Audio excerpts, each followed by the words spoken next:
Maintenant, on analyse Ethereum, donc une jolie correction en cours. Souvenez-vous, on était venu faire un bottom au 1470 $, un market structure shift. On a poussé 5 temps, ça nous a amené aux 2800 $. Une corrective en ABC qui nous a fait travailler toute la zone de déséquilibre de marché. On était rentré dans un triangle de compression qui avait cassé à la baisse. C'était un fake out avant de réintégrer et de repartir en direction du nord. On avait fait une belle jambe jusqu'aux 3800 $. Une petite phase corrective qui nous ramène sur la zone support des 3003. On réexplose de nouveau à la hausse. Donc là, on a fait quand même une sacrée performance, hein. On est venu chercher avec cette grande 3 les 1,618 au niveau des 4500 $.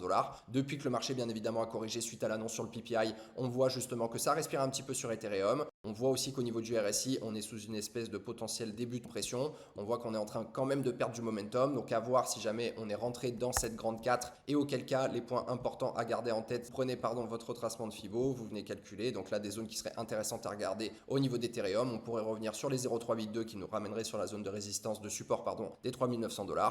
Si jamais on doit corriger plus bas, on a les 0,50 qui nous ramènent aux 3450 $, ou alors une zone de rechargement de longue qui nous permettrait quand même de revenir travailler pas mal de zones de déséquilibre de marché avant potentiellement de repartir dans une grande 5.